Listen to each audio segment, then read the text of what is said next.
Same church, same Bible, same Sunday morning. One of them wakes up exhausted before the day even starts, already behind, already calculating what they owe God, already rehearsing the ways they've fallen short. The other one wakes up and something is just different, not easier, not simpler, but rooted, settled, like they're drawing from something underground that the first person can't find no matter how hard they dig.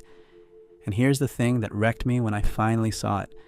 The second person isn't trying harder. They're not more disciplined. They're not more gifted or more spiritual or more anything. The only difference, the only real difference, is where they're getting their life from. I spent years being the first person, and if you're honest, you probably know exactly what that feels like.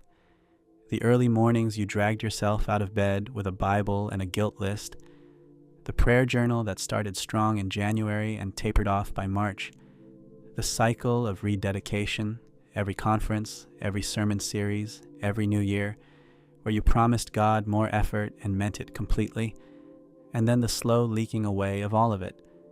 Not because you stopped caring, because you were tired, because something wasn't working and you didn't know what. Here's the truth that changes everything. The problem was never your effort. The problem was what you thought that effort was for. In John 15, hours before the cross, Jesus gathers his closest people in an upper room and says something that should have permanently ended the way most Christians approach their faith. He doesn't give them a strategy.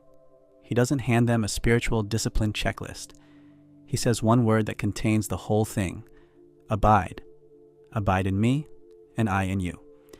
As the branch cannot bear fruit by itself, unless it abides in the vine, neither can you, unless you abide in me.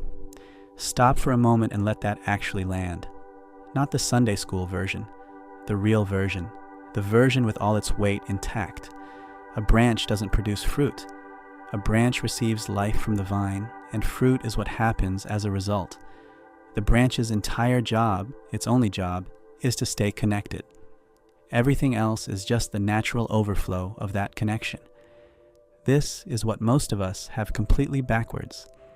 We've been treating our spiritual lives like performance reviews, trying to produce fruit through sheer force of will, trying to manufacture peace by thinking harder about peace, trying to generate joy by reminding ourselves we should feel joyful, and it doesn't work. It has never worked, and Jesus never asked it to work that way. Think about the striver for a moment. You know them. You might be them. The striver is not lazy. Don't misunderstand this. The striver is genuinely devoted. They want God. They're showing up, doing the reading, serving on committees, going through all the motions with real sincerity. But somewhere underneath all that activity, there's a hollow sound, a low-grade spiritual exhaustion that no amount of discipline seems to fix. Because the striver is trying to be both the branch and the vine simultaneously. They're not just staying connected.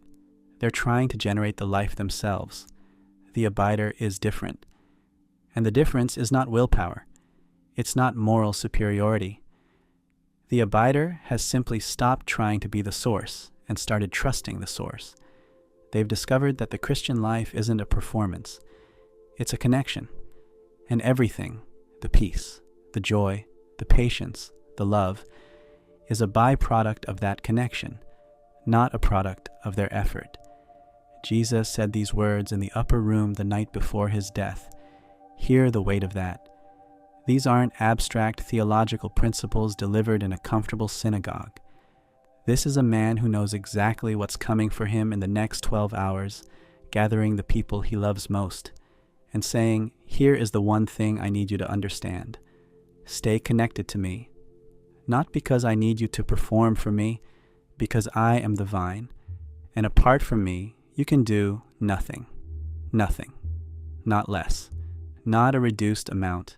Nothing. So what does abiding actually look like? Because it's not passive. It's not sitting in a chair thinking nice thoughts about Jesus.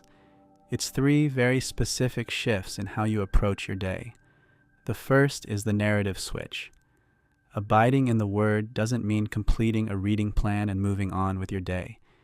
It means staying in the story, living inside the truths that reorient everything about who you are and what you're for. When you open Scripture not to check a box, but to let it recalibrate your vision of reality, that's the branch staying attached to the vine. The sap flows when the connection is maintained. You can't store it up from last week. The second is the prayer switch. Most of us treat prayer like a scheduled appointment with God. We show up at a designated time, say what we need to say, and then go live the rest of our life without Him until the next appointment. That's not abiding. That's visiting. Abiding looks more like a conversation that never fully stops, an awareness throughout the day that you are not operating solo.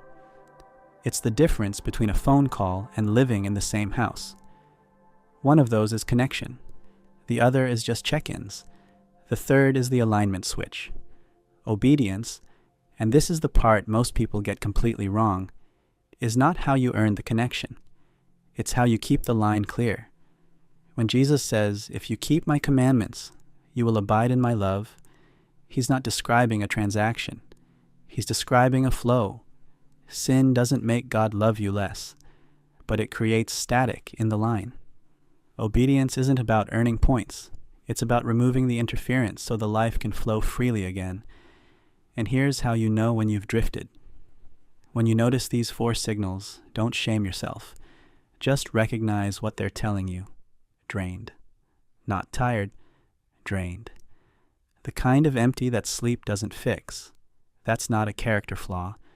That's a branch that's been trying to photosynthesize without sunlight. Anxious. That specific flavor of spiritual anxiety where nothing feels certain and everything feels like it depends on you doing it right. That's what happens when the branch forgets it doesn't have to generate its own life. Empty. Going through the motions without the movement underneath.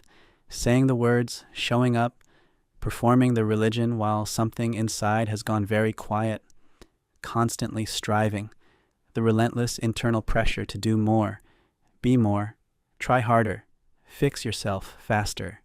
If that sounds familiar, that's the dashboard light. You don't shame yourself for having a low fuel light. You notice it and you refuel. All 4 of these are the same signal in different forms. Not failure. Not evidence that you're too far gone. Just a branch that has drifted from the vine and needs to come home. And when the branch comes back, when you stop white-knuckling your way towards spiritual productivity and simply return to the source, something shifts that no amount of effort could have manufactured. Peace arrives without you forcing it. Joy surfaces without you chasing it. Strength shows up for things that were impossible the week before. Not because you got better at Christianity, because the vine is actually doing what vines do when branches stay attached. People around you will notice something different and they won't be able to name it. It won't look like someone who finally got their act together. It'll look like someone who stopped acting altogether. The fruit that grows out of genuine abiding doesn't announce itself. It just appears. Quietly, consistently, without the performance anxiety of someone trying to convince themselves and everyone else that they're spiritually healthy. That's the life Jesus was describing in that upper room. Not a life of extraordinary religious effort, a life of extraordinary, ordinary connection.